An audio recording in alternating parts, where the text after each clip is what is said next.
Texas. All right, Austin, Texas, what's going on? That's right, the Texas Longhorns. I mean, their season has to be described as, perseverance, next man up.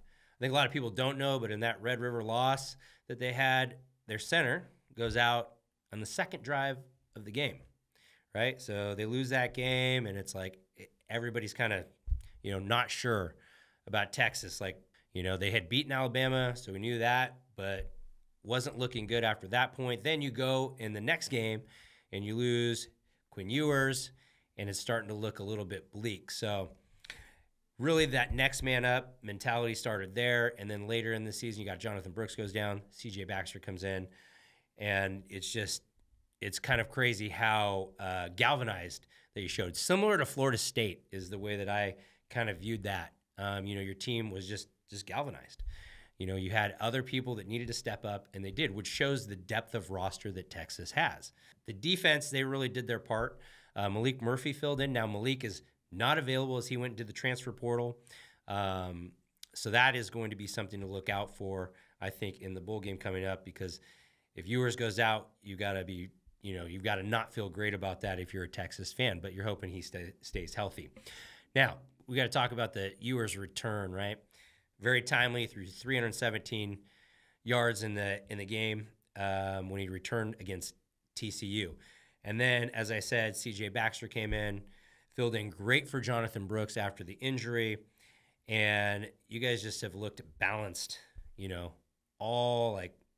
just very balanced throughout. And so I've been really impressed with how Texas has recovered. Every time they've been up against a wall, they have answered the bell. You had the one loss, the one whoops. We're sitting outside looking in, and then we're able to get into the playoffs. So kudos to Texas. Kudos to Sark, who has really, coached masterfully this season. And winning a couple games with a, backup quarterback, it's not easy.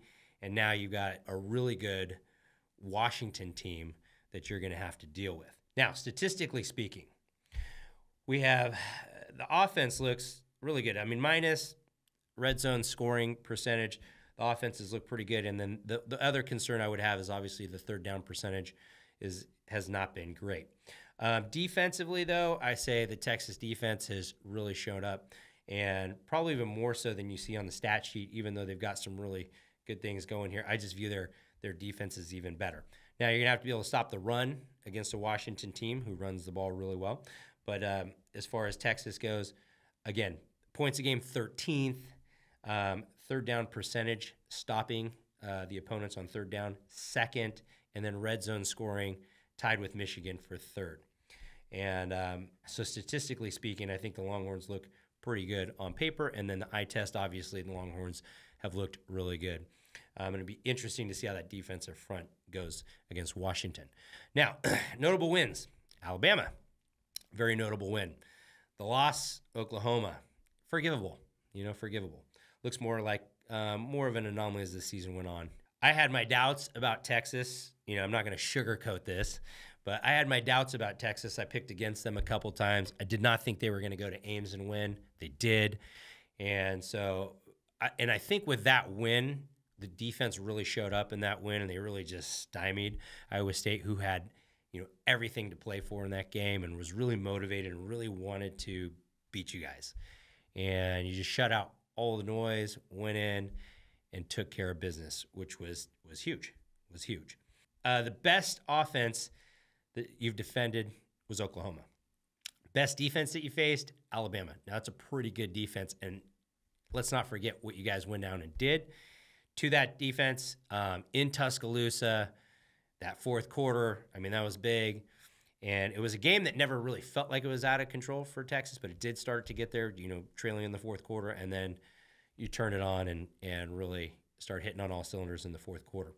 Now, one thing that kind of, I think, stands out to me on the negative side for Texas is that passer rating under pressure. That's right, like just about 67% under pressure. That's a tough one. You're going to have to figure that out because that's a Washington team that will bring pressure. So that's something to look out for. Kicking game, looking solid. And then, obviously, Ewers, Sweat, Worthy, and Thompson, all key players.